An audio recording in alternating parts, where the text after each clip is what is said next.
कश्मीर में आंशिक तौर पर हटाई गई पाबंदियां, कारोबारी दायरे बंद, धारा 144 अभी भी लागू।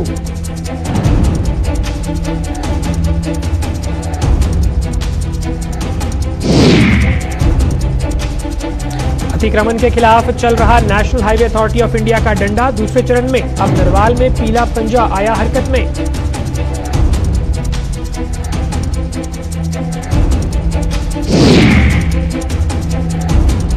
और 3 दिवसीय वार्षिक कैलाश यात्रा का हुआ शुभारंभ, हर्षोल्लास के साथ कैलाश कुंड रवाना हुई पवित्र छड़ी।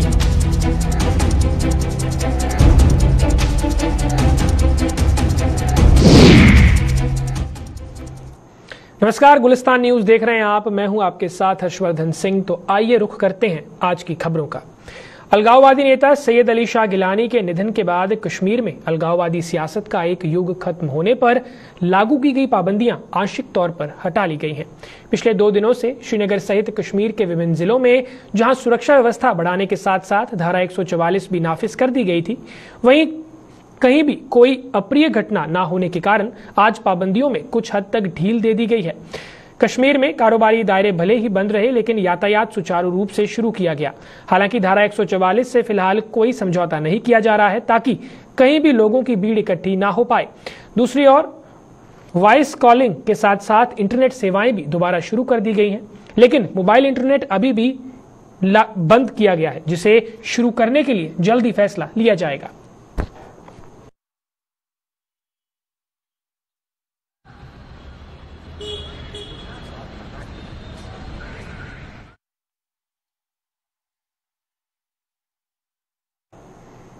जम्मू श्रीनगर हाईवे पर 2 दिनों के बाद यातायात बहाल कर दिया गया है। जम्मू श्रीनगर हाईवे के अलावा 86 किलोमीटर लंबी ऐतिहासिक मुगल रोड और अनंतनाग सिंथन किश मार्ग पर भी गाड़ियों की आवाजाही को इजाजत दे दी गई है।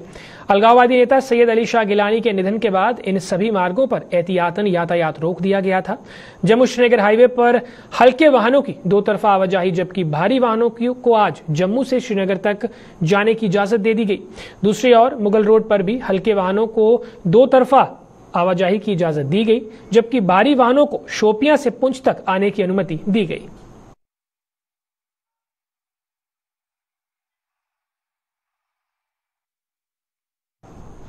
पिछले दिनों जम्मू के कुंजवानी बाईपास पर अतिक्रमण के खिलाफ चलाए गए बड़े अभियान के बाद national highway authority of India ने आज शहर के नरवाल इलाके में भी हद से बाहर जाकर सरकारी जमीन कब्जाने वालों को करारा सबक सिखाया है। National highway authority of India के अमले ने जम्मू में एडीसी की अगुवाई में यह अभियान चलाते हुए कई लोगों द्वारा किए गए अतिक्रमण पर पीला पंजा चला दिया और भविष्य में ऐसा करने पर उनके खिलाफ कानूनी कार्यवाही करने की बात कही।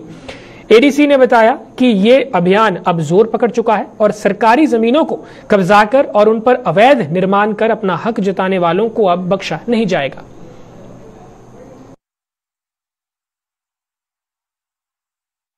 जो हमारी न्याबत तहसील, जो हमारी तहसील है बहू, जहाँ से स्टार्ट हुई कुंजवानी जो है वो तहसील जम्मू साउथ की, उसके बाद तहसील बहू आती है। तहसील बहू का जो एंड है वो बावे जो है, उसके बाद तहसील जम्मू आती है। जहाँ तक बहू चलेगी वहाँ तक एंटी इंक्रोचमेंट ड्राइव साथ कितने दिन ये ड्राइव नेशनल हाईवे 44 के लिए एंटी इंक्रोचमेंट ड्राइव करते रहेंगे।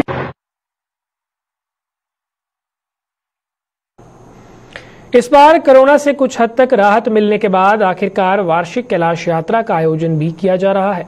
कैलाश यात्रा की पवित्र छड़ी आज समरुद्धल से 14,700 फीट की ऊंचाई पर स्थित कैलाश कुंड के लिए भद्रवाह के गाठा इलाके में स्थित वासुकी नाम मंदिर से धार्मिक हर्षोल्लास के साथ रवाना हुई। पवित्र छड़ी नलठी के हयान इलाके में रात्रि विश्राम के बाद कल यानी रविवार को कैलाश कुंड पहुंचेगी, जहां श्रद्धालु आस्था की डुबकी लगाकर सदियों से चली आ रही तमाम धार्मिक परंपराएं निभाकर सोमवार को वहां से वापस लौट आएंगे। भद्रवाह से पवित्र छड़ी को कड़ी सुरक्षा के बीच कैलाश कुंड के लिए रवाना किया गया, जिसमें डोडा के साथ साथ कुछ अन्य इलाकों के श्रद्धालु भी भाग ले रहे हैं। कैलाश यात्रा के शुभ अवसर पर सभी को मेरी तरफ से बधाई एवं शुभकामनाएं। ये एक ऐतिहासिक यात्रा है जो श्रावण और भादो महीने में निकलती है और अमावस्या के अवसर पर जो है कैलाश कुंड में पहुंचती है। जहाँ हजारों लोग जो है पवित्र झील में स्नान करके जो है वासुकीनाग जी के दर्शन प्राप्त करते हैं। आज यहाँ से यात्रा निकलेगी और रात को हाइन में विश्राम करेगी, वहाँ सारी रात जगराता होता रहेगा। कल सवेरे वहाँ से निकल के पवित्र जो कुंड है कैलाश कुंड, वहाँ ये यात्रा पहुँचेंगी। वहाँ सारी रात जागरण होगा। लोग अपनी मुरादें पूरी करने के लिए वहाँ कई किस्म की जो हैं करते हैं, अपनी पूरी जो इसमें उनकी श्रद्धा के मुताबिक अपनी अपनी वो पूरी मिन्नतें पूरी कराते हैं। वहाँ शुभ, वहाँ जल जो है वहाँ कुंडल का वो शुद्ध है और उसमें कई किस्म की बीमारियों का, जब ऐसे अभी यहाँ जिक्र किया गया कि कई बीमारियाँ वहाँ से उनसे दूर होती हैं। ये श्रद्धा के साथ जाती है। विश्राम करने के बाद ये परसों सोमवार को यात्रा जो है वहाँ से वापस आएगी। यात्रा यहाँ से जा रही है और पूरे शांतिपूर्वक, पूरे अच्छे माहौल में यहाँ से यात्रा निकाली जा रही है। बाकी यात्रियों की जो श्रद्धालुओं की श्रद्धा जो है वो वासुकीनाग जी के प्रति काफ़ी गहरी है, क्योंकि एक जो हमारा कल्चर है, जो यहाँ से एक आस्था जुड़ी हुई है वासुकीनाग जी को लेके। और कैलाश की जो यात्रा ये काफ़ी पवित्र और धार्मिक स्थान माना जाता है हमारे भद्रवा में इसको। तो आज लोग इधर दर्शन करने जा रहे हैं, जो कि 3 दिन तक यात्रा रहेगी। केंद्र सरकार पर देश की संपत्ति को बेचने का आरोप लगाने वाली कांग्रेस ने आज सुचेतगढ़ में जोरदार प्रदर्शन किया।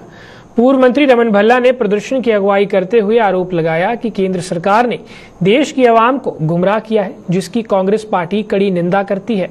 भल्ला ने जम्मू कश्मीर का हवाला देते हुए कहा कि यहां से भी रियासत का दर्जा छीनकर केंद्र सरकार ने बेरोजगारी को बढ़ावा देने में कोई कसर नहीं छोड़ी है। उन्होंने कहा कि 70 सांसदों के प्रस्तावित जम्मू कश्मीर के दौरे से भी ये साबित हो गया है कि केंद्र की भाजपा सरकार पूरी तरह से विफल हो चुकी है।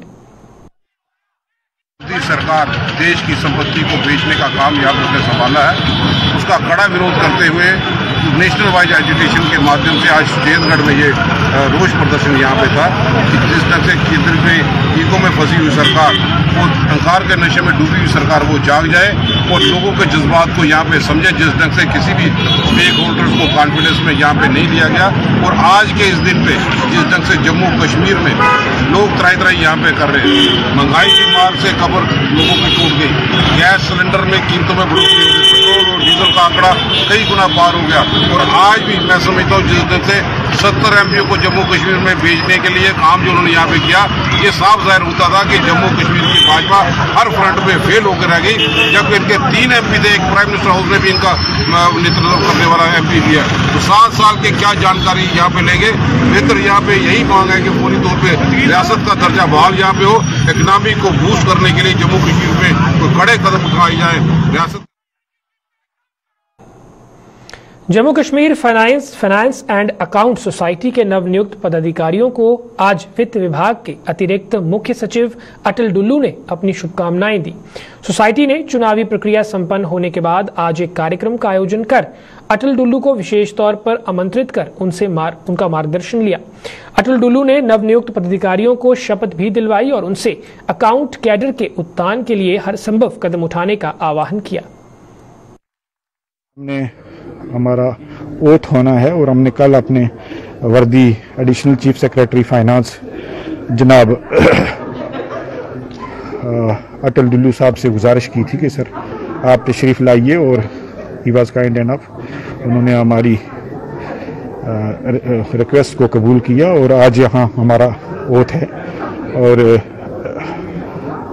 हमारा जो काम है वो purely welfare of the accounts cadre है, इसमें कोई दूसरा कोई मोटिव नहीं है। ये प्योरली एक अकाउंट सोसाइटी इसीलिए तश्कील दी गई है कि हमारे जो अकाउंट्स के कुछ इश्यूज़ हैं उनको कैसे टेकअप किया जाए in a healthy and fair manner with the government, और that is only our motto to constitute this body and we will इंशाअल्लाह come up to the expectations of our all the members and the accounts and finance team. खेल विभाग द्वारा जल्द ही inter school zone level प्रतियोगिता का आयोजन किया जा रहा है। इसके लिए विभाग ने जम्मू जिले के सभी जोनों में ट्रायल शुरू कर दिए हैं। इसी कड़ी में आरएसपुरा जोन में आज विभिन्न खेल प्रतियोगिताओं के लिए ट्रायल्स लिए गए, जिनमें बड़ी संख्या में अंडर 14, अंडर 17 और अंडर 19 एज ग्रुप के बच्चों ने भाग लिया। इस प्रतियोगिता को लेकर बच्चों में भी भारी उत्साह देखने को मिला। इन ट्रायल्स में जोन के करीब 210 बच्चों ने भाग लिया। इस अवसर पर district youth services and sports officer Jammu Sukhdev Raj Sharma और कार्यकारी zonal physical education officer Govind Singh भी मौजूद थे।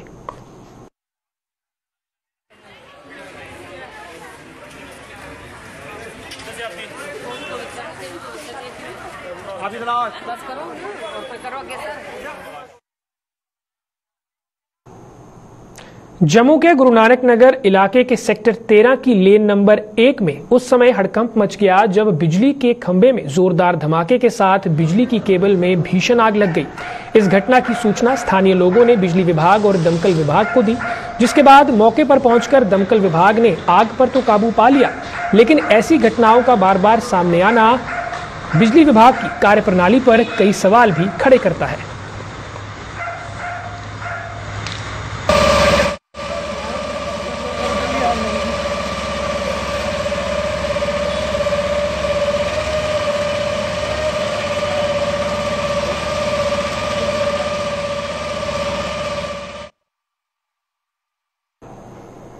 कश्मीर घाटी के हिंदू तीर्थ स्थलों को बचाने के लिए टेम्पल्स एंड श्राइन बिल को जल्द पास करने की मांग को लेकर जम्मू में कश्मीरी पंडितों ने आज प्रदर्शन किया।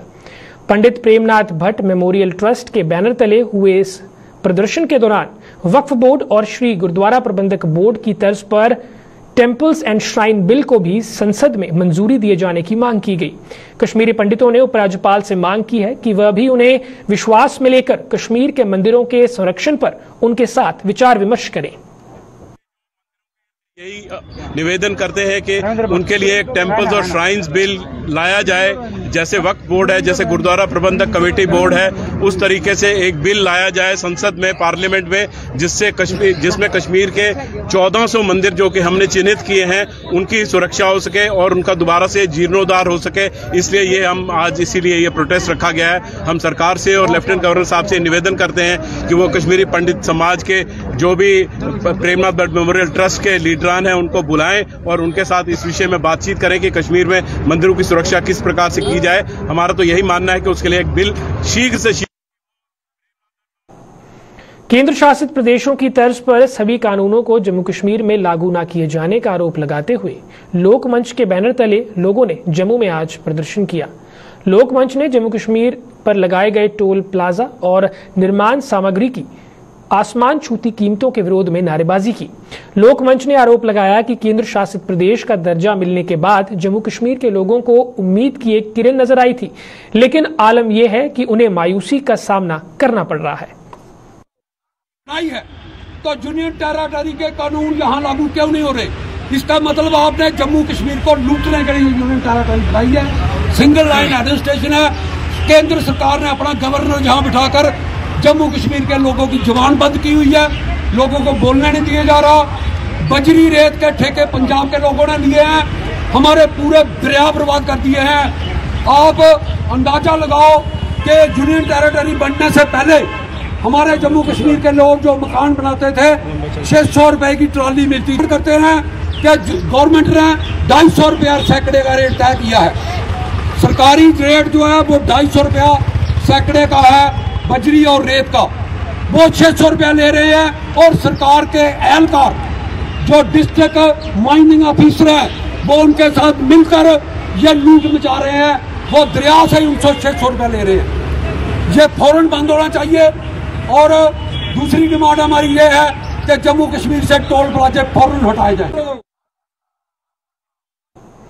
कोरोना महामारी के कारण पिछले 1.5 वर्षों से जम्मू कश्मीर में शिक्षा संस्थान बंद हैं। कोरोना महामारी के इस दौर में तमाम शिक्षा संस्थानों द्वारा छात्रों को ऑनलाइन क्लासेस दी जा रही हैं, लेकिन उधमपुर के शारदा माता इलाके के लोगों का आरोप है कि स्थानीय स्कूल प्रशासन द्वारा उनके बच्चों को ऑनलाइन क्लासेस नहीं दी जा रही हैं।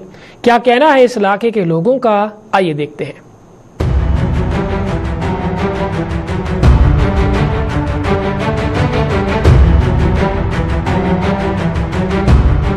पढ़ाई कर रहे ये बच्चे हैं जिला उधमपुर के शारदा माता इलाके के। कोरोना महामारी के चलते पिछले 1.5 साल से इन बच्चों ने स्कूल का मुंह तक नहीं देखा है। बस इसी तरह घर में बैठकर पढ़ाई करने की कोशिश कर रहे हैं। इन बच्चों और इनके अभिभावकों का आरोप है कि जहां पूरी दुनिया के बच्चे कोरोना महामारी के दौर में घर में बैठकर ऑनलाइन क्लासेस के जरिए पढ़ाई कर रहे हैं, वहीं स्थानीय सरकारी स्कूल द्वारा उनके बच्चों को किसी भी तरह की ऑनलाइन क्लासेस नहीं दी जा रही हैं। इन लोगों के मुताबिक जब शिक्षा विभाग ने ऑनलाइन क्लासेस के जरिए क्लासेस देने का फरमान जारी किया था, तब उन्होंने मजदूरी करके अपने बच्चों को महंगे मोबाइल खरीद कर दिए थे। लेकिन इतनी रकम खर्च करने के बाद भी उनके बच्चों को शिक्षा नहीं मिल पा रही है। 20-25 बच्चे हैं, क्योंकि इनको ये पता कोई नहीं है कि ऑनलाइन क्लास से क्या है, क्या चीज़ है, वो कैसे पढ़ते हैं। हम मजदूरी करते हैं, दिहाड़ी लगाते हैं उधमपुर सिटी में, तो हमने इनको एक 2 फ़ोन लेके दिया है। क्योंकि हमने फ़ोन क्यों लेके दिए, क्योंकि इधर बोलते थे कि ऑनलाइन क्लास लगेंगी तो बच्चों को फ़ोन लेके ज़रूरी है। हमने फ़ोन लेके दिए, मगर इनको कोई ऑनलाइन क्लास नहीं आई है। हमारे जो इधर सिटी के में रिश्तेदार और रहते हैं, जो वो बोलते हैं कि हमारे बच्चों की ऑनलाइन क्लासें आ रही हैं और बच्चे पढ़ रहे हैं। हमें ये कोई पता नहीं कैसे पढ़ रहे हैं और कैसे होती है ऑनलाइन। 1.5 साल हो गए कि जो ये हमारी बीमारी बोलते हैं कोरोना वायरस, इसके बच्चे हमारे स्कूल में बिल्कुल नहीं गए और नई कोरोना वो ऑनलाइन क्लासें इनकी है। बिल्कुल पता नहीं कि ऑनलाइन क्लास क्या होती है। इनको आप खुद पूछ लो, मगर बिल्कुल कोई पता नहीं है इनको ऑनलाइन क्लास क्या होती है और कैसे पढ़ते हैं, फ़ोन में कैसे। क्योंकि फ़ोन तो हमने लेके दिया है, मगर इनको ये पता नहीं है ऑनलाइन क्लास क्या होती है। तो सिटी वाले बच्चे जो हमारे उधर रिश्तेदार के रहते हैं, वो बोलते हैं, बच्चे को बोलते होंगे भाई हम ऑनलाइन क्लास में पढ़ रहे हैं। ये बोलते हैं कि हमें पता नहीं क्या होती है वो। ये हमारे छोटे छोटे बच्चे हैं, अभी 1.5-2 साल तकरीबन हो गए हैं। ये जहाँ पूरा गांव में सब के सब मजदूरी का काम करते हैं, लेकिन जब मास्टरों ने टीचरों ने बोला कि बच्चों को ऑनलाइन क्लासें लगेंगी, सब ने उनको 1-2 फ़ोन लेके दिए हैं। लेकिन अब तक अभी इनका किसी का होमवर्क कभी आया ही नहीं है ऑनलाइन। यहाँ तक कि बच्चों को पता ही नहीं है कि ऑनलाइन होता क्या है। अब ये बच्चे जब मामू के घर जाते हैं, जब मौसी के घर में जाते हैं, वहाँ देखते हैं कि छोटे छोटे बच्चे मैडम फ़ोन पे पढ़ाती है, वीडियो कॉल करते हैं, तो ये बच्चे फिर अपने मम्मी पापा से पूछते हैं कि हम फलां जगह गए थे, वहाँ हमारे मामू के बच्चा होमवर्क पढ़ रहे थे, तो हमें क्यों नहीं ये आता है। तो हम पूछते हैं, जब हमें पूछते हैं तो हमें भी पता नहीं है कि बच्चों को होमवर्क आता ही नहीं है, ऑनलाइन क्लासें इनकी लगती नहीं है। हमारे छोटे छोटे बच्चे स्कूल में पढ़ते थे पहले, अब स्कूल बंद हुए बड़ा टाइम हो गया है, इनकी कोई क्लासेस नहीं लगती ऑनलाइन वगैरह, तो इनको कुछ नहीं आता है। जो कुछ आता था वो भी भूल गया इनको। अभिभावकों का आरोप है कि पिछले 1.5 सालों में स्कूल बंद होने से और बच्चों को ऑनलाइन क्लासेस न मिलने के कारण बच्चों ने जो पढ़ा भी था वो भी भूल चुके हैं। यहाँ तक कि कुछ बच्चे अपने स्कूल का नाम तक भूल चुके हैं। ऐसे में उन्हें अपने बच्चों के भविष्य की चिंता सता रही है। बीच में क्योंकि जो छोटे बच्चे इनको स्कूल का नाम ही भूल गया है। क्योंकि हमारा स्कूल का क्या नाम है, अगर हम पूछेंगे आपके स्कूल का क्या नाम है तो बोलेंगे हमें कोई पता नहीं है। मजदूरी का काम करते हैं, उन्होंने मुझे इतना अच्छा फोन ले दिया है। हमको मैम ऑनलाइन क्लास भी नहीं, हमको ये भी नहीं पता ऑनलाइन क्लास क्या होती है। हमने जो पढ़ा था हमको वो भी भूल गया, हमको अपना स्कूल का नाम भी भूल गया। इन लोगों के मुताबिक हर महीने सरकार की ओर से सरकारी स्कूलों में तैनात शिक्षकों को भारी भरकम वेतन दिया जा रहा है, लेकिन वेतन हासिल करने के बाद भी ये टीचर बच्चों को नहीं पढ़ा रही हैं। प्रशासन को इसकी जांच करनी चाहिए और टीचरों पर कार्रवाई भी करनी चाहिए। टीचरों को देखिए कि गवर्नमेंट की तरफ से उनको पेमेंट दी जा रही है, लेकिन इस पेमेंट का फ़ायदा क्या है जबकि बच्चों को कुछ आता ही नहीं है। इनके स्कूल अब 2 साल हो गए बंद हुए, को यहाँ तक कि बच्चों ने जो पढ़ा था वो भी भूल गया है। और हमारी यही अपील है कि हम डीसी साहब से अपील करते हैं कि हाँ टीचरों के ऊपर थोड़ा जोर दिया जाए और बच्चों को ऑनलाइन क्लासें लगनी चाहिए जिस तरह दूसरे बच्चों की क्लासें लगती हैं। वहीं शिक्षा विभाग के अधिकारियों के मुताबिक ये मामला उनके संज्ञान में आया था और उन्होंने इसकी जांच भी करवाई है।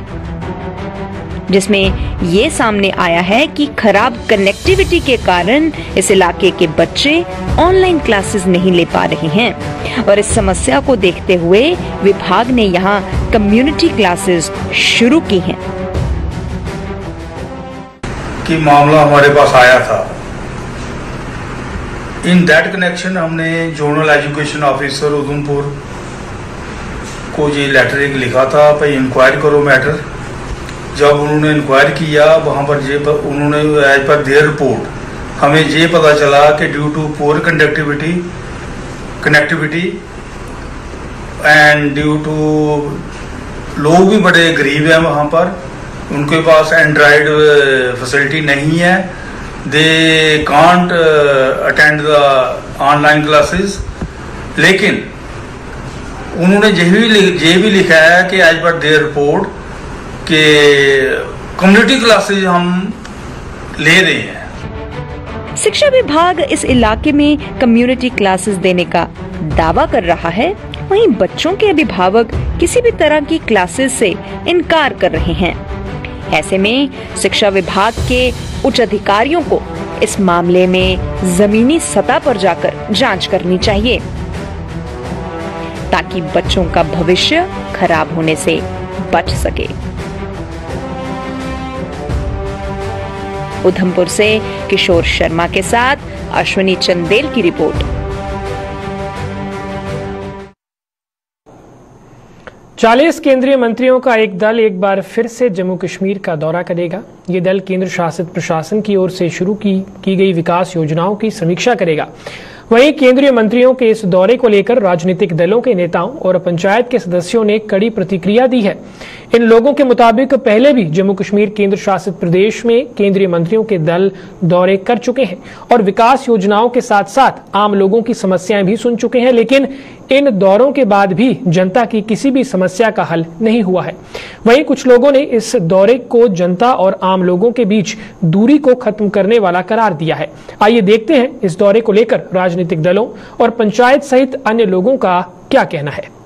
लगाया जा रहा है, इससे पहले भी 36 मंत्री के तौर पे यहाँ पे जम्मू कश्मीर में यहाँ पे, लेकिन बैक टू विलेज प्रोग्राम हो, कोई भी यहाँ पे ग्राउंड रियलिटी को देखते हुए जो दावे उन लोगों ने किए थे कहीं पे भी वो वादा भी पूरा यहाँ पे नहीं किया। और आज के जो जम्मू कश्मीर की स्थिति है, मैं समझता हूँ कि जम्मू कश्मीर में 3 भाजपा के MP हैं और इसमें एक प्राइम मिनिस्टर हाउस में मोदी साहब के साथ मंत्री के रूप में यहाँ पे बैठा रहता है। क्या 7 साल में उन लोगों को जम्मू कश्मीर के दुख दर्द का जानकारी हासिल नहीं हो पाई? क्या उनको यहाँ के भाजपा के विधायक और मंत्री उनको जम्मू कश्मीर के हालात के बारे में अवगत नहीं करा पाए? कि आज मैं समझता हूँ कि जम्मू कश्मीर में 70 से छोड़ के पूरी संसद का भी दौरा लगा दें, जम्मू कश्मीर के दिल की दूरी और दिल्ली तक वो दूरी तभी मिट पाएगी जब जम्मू कश्मीर में जो रियासत का दर्जा बहाल कर दें, ताकि जम्मू कश्मीर के रहने वाले लोगों को उनकी प्रोटेक्शन, उनके प्रॉपर्टी की कॉन्स्टिट्यूशनल गारंटी के साथ जो वादा इन लोगों ने यहाँ पे किया वो वादा पूरा यहाँ पे कर पाए। 70 लोगों का यहाँ पे आना, करोड़ों रुपए का खर्च करना, और जिसमें कोई भी यहाँ पे फ्रूटफुल रिजल्ट अभी तक उन लोगों का तरफ से नहीं निकला। वो पहला भी आए थे। हम चाहते हैं कि हमारी पूरी पंचायतों की समस्या सुने, लेकिन समस्या सुनने के बाद उस समस्या का संविधान भी करना उनका काम है। लेकिन यहाँ बैक टू विलेज 1 हुआ, बैक टू विलेज 2 हुआ, जो काम हमने बताए वो काम आए भी नहीं, अधूरे रह गए। कुछ कर रहे हैं, लेकिन फिर भी जो एक इलेक्टेड पॉपुलर गवर्नमेंट का मिसिंग होना, जनता और व्यवस्था के बीच एक गैप है, तो इस गैप की पूर्ति होगी, ये गैप खत्म होगा, इसको ब्रिज करेंगे ये जो मंत्रिमंडल आ रहा है। क्योंकि जनता की बातें बहुत कुछ, जनता को ये कार्यक्रम जो आगामी कार्यक्रम होंगे केंद्रीय मंत्रिमंडल वो जनता को बताएगा, जनता की जो प्रॉब्लम्स हैं उनको सुनेगा। और जो एग्जीक्यूटिव्स यहाँ बैठे हैं, जो आजकल LG सरकार में जिनको पूरा फ्री हैंड है और वो पूरा सारा कुछ कंट्रोल करके बैठे, वो भी थोड़ा सा अकाउंटेबल होंगे, वो भी महसूस करेंगे कि कोई हमको देखने वाला टाइम टू टाइम यहाँ आता है और वो एक बेहतर तरीके से चीजों को एग्जीक्यूट करेंगे। ये मंत्री पहले भी आए थे, काफी टाइम आए हैं, उनके आने की जो विजिट है हमारे JKUT को, उसका अब तक क्या फ्रूटफुल कुछ रिजल्ट मिला है या नहीं मिला, उसका पहले उनके विजिट से पहले एक जनता को लेखा जोखा देना चाहिए कि ये पिछली बार 70 मंत्री या जितने भी मंत्री पहले विजिट कर चुके हैं, उन्होंने जो जो अपनी यहाँ पे लोगों के साथ आश्वासन दिए थे, उनको वादे किए थे, क्या वो सब ऑन ग्राउंड लोगों को डिलीवर हुए हैं कि नहीं हुए। दूसरा, मैं इनसे रिक्वेस्ट करना चाहूंगा कि जितना इनका जो एक्सपेंडिचर है, जो इनके टू एंड फ्रो का खर्चा है, पैसा है, जो उनके रहने का, खाने का, पीने का, रुकने का, और मोर ओवर जो इनका ट्रांसपोर्टेशन का जो खर्चा बनेगा, अगर हम वो JKUT के लोगों की बेहतरी के लिए जो गवर्नमेंट स्पॉन्सर स्कीम्स हैं, जो DDC मेंबर्स, अगर आपने एक इंस्टीट्यूशन नया चलाया है, आप उनको CDF के तौर पे दे दें, तो काफी हद तक जो DDC मेंबर्स हैं, जो DDC चेयरपर्सन है, DDC वाइस चेयरपर्सन है, या फिर PRIs हैं, पंचेस सरपंचेस हैं, BDC चेयरपर्सन, आप उनको CDF में दे दीजिए, ताकि वो डायरेक्ट रूट पे लोगों के साथ मिले हुए हैं, वो उनको ज्यादा फायदा दे सकते हैं। फिलहाल के लिए इतना ही, मुझे दीजिए इजाजत, नमस्कार।